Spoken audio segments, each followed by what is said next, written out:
Hi everyone, আমার নতুন একটি ব্লগে তোমাদের অনেক অনেক ওয়েলকাম। ভিডিও থাম্বনেল দেখে বুঝে গিয়েছো যে আজকের ভিডিওটা কিসের হতে চলেছে।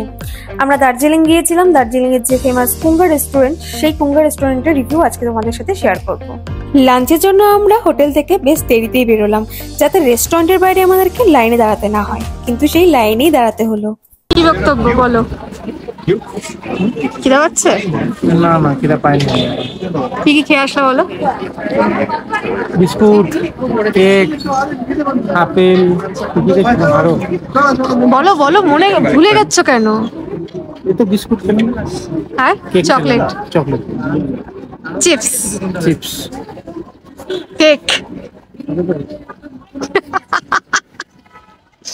আমরা যারা বাইরে ছিলাম তারা কাচের দরজা দিয়ে ভেতরের মানুষগুলোকে হাঁ করে দেখছিলাম যে কতক্ষণে বেরোবে।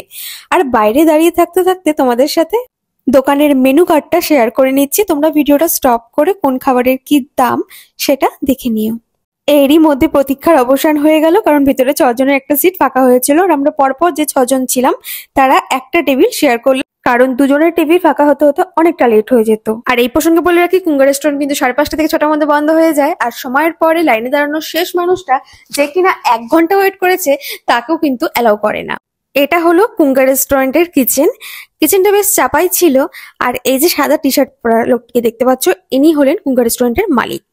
ভিতরে রেস্টুরেন্টটা বেশ চাপা, আর সিট ক্যাপাসিটি ছিল 20 জনের মতো। তো সেই জন্যই আমাদেরকে বাইরে লাইনে দাঁড়াতে হচ্ছিল।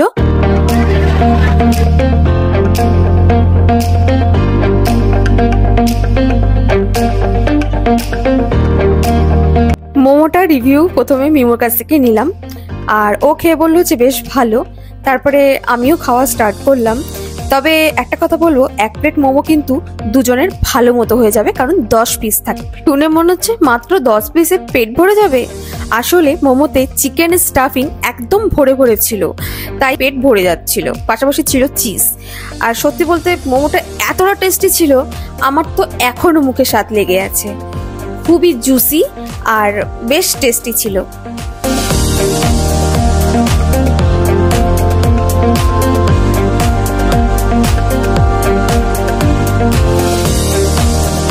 চাউমিনটা মিমোর খুবই ভালো লেগেছে, সেটা শুনে আমিও ট্রাই করলাম, কিন্তু আমার খেয়ে খুব একটা ভালো লাগলো না, কারণ একটু মোটা টাইপের ছিল, যেটা আমার একদমই পছন্দ না। তবে মোমোটা এত ভালো ছিল, তোমরা অবশ্যই আসলে মোমোটা ট্রাই করো। চিকেন স্টিম মোমো যেটা খুবই ভালো, এবং চিকেন স্টিম চিজ মোমো সেটা আরও খুবই ভালো। তো আমার পেট এতটা ভরে গেছিলো যে আমি কোল্ড ড্রিঙ্কস খেয়ে সেই খাবারটা হজম করছিলাম। বলো তাহলে কুঙ্গা এক্সপিরিয়েন্স। মোমোটা এখানকার একদম মাস্ট ট্রাই অপশন হচ্ছে এখানকার চিজ স্টিম মোমো। এখানে এটার জন্য এটা বিখ্যাত।